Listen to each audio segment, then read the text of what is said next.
Assalamualaikum warahmatullahi wabarakatuh. Perkenalkan, nama saya Nariata Sadia. Di sini saya ingin menjelaskan mengenai gambar berikut ini.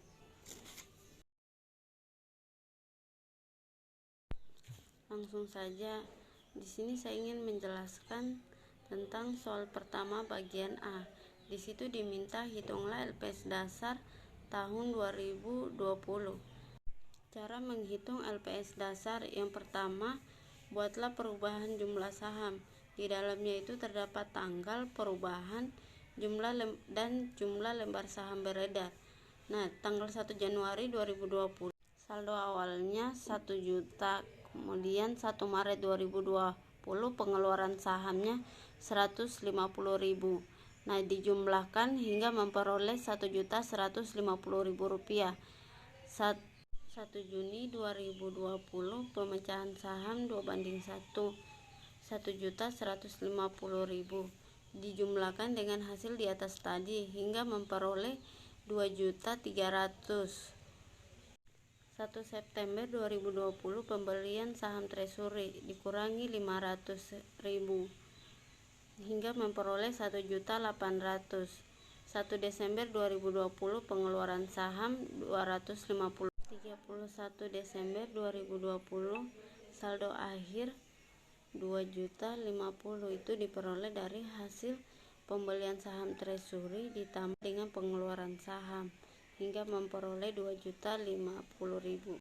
Setelah membuat tabel perubahan jumlah saham, selanjutnya membuat tabel perhitungan jumlah rata-rata tertimbang saham.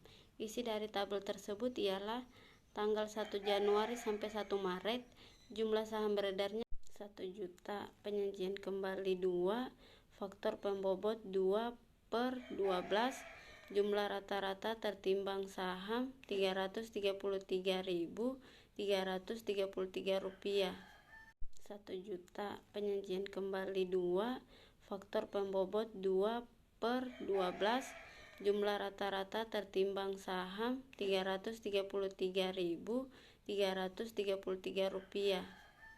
1 Maret sampai 1 Juni jumlah saham beredar 1.150.000, penyajian kembali 2, faktor pembobot 3/12, jumlah rata-rata tertimbang saham 575.000.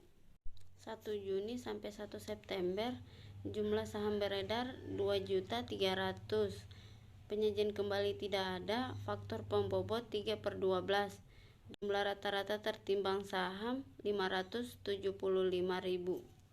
1 September sampai 1 Desember jumlah saham beredar 1.800.000, penyajian kembali tidak ada, faktor pembobot 3/12, jumlah rata-rata tertimbang saham 450.000 rupiah.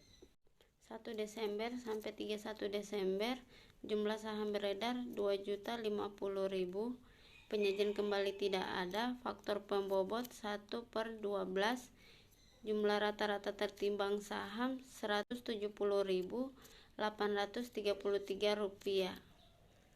Jumlah rata-rata tertimbang saham yang beredar keseluruhannya 2.104.166 rupiah.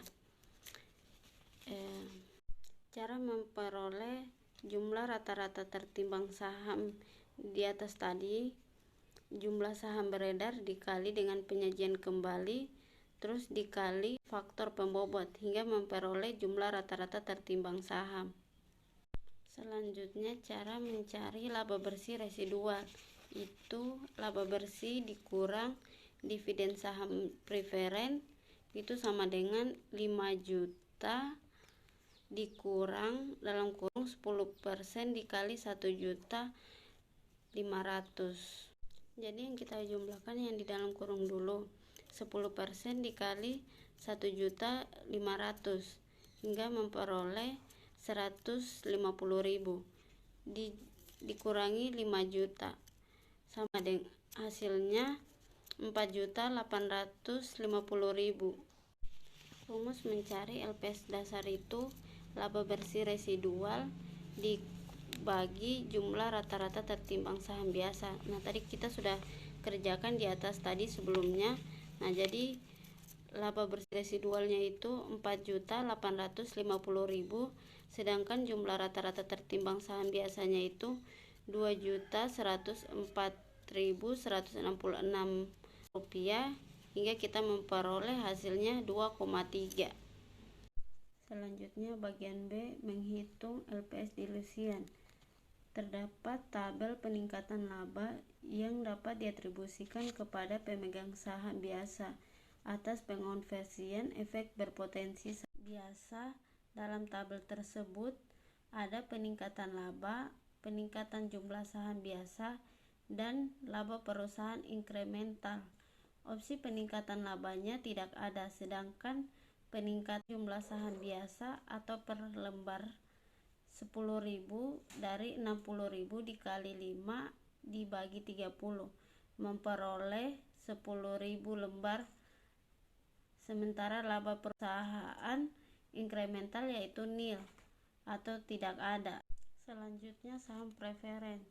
Kumulatif konversi peningkatan labanya yaitu 150.000 dari 1.500.000 dikali 10%.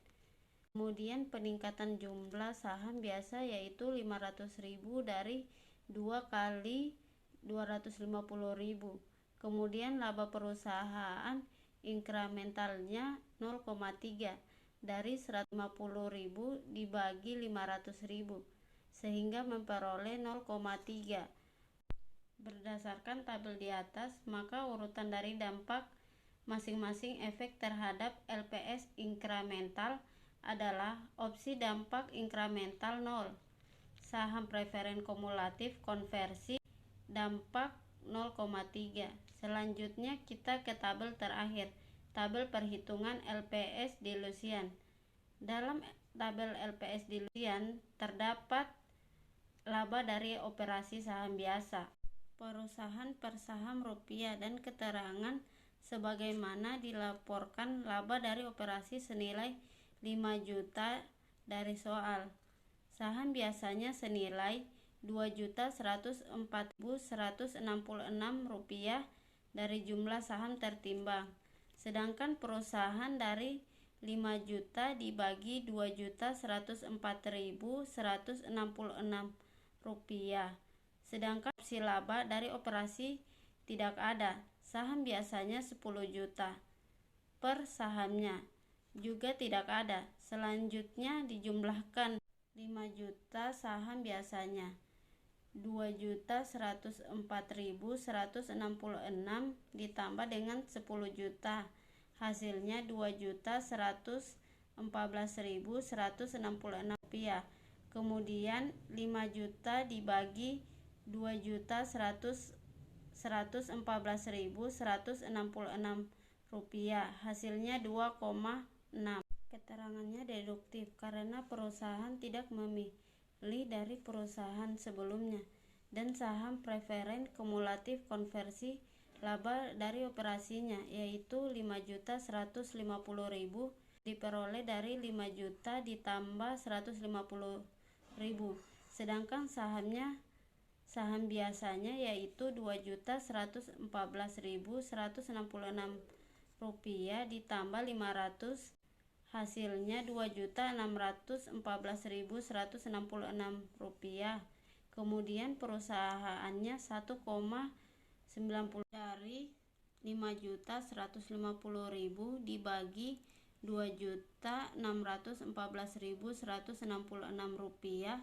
Keterangannya deduktif karena perusahaan lebih kecil dari saham sebelumnya. Itulah penjelasan LPS dasar dan LPS dilusian. Soal nomor 2, jelaskan secara singkat terkait investasi instrumen ekuitas dan utang. Instrumen ekuitas mempresentasikan kepemilikan investor di saham biasa, preferen atau instrumen modal lainnya. Sedangkan instrumen utang adalah alat yang dapat digunakan sebuah entitas untuk mendapatkan modal. Mungkin itu saja yang dapat saya jelaskan. Kurang dan lebihnya mohon dimaafkan. Wassalamualaikum warahmatullahi wabarakatuh.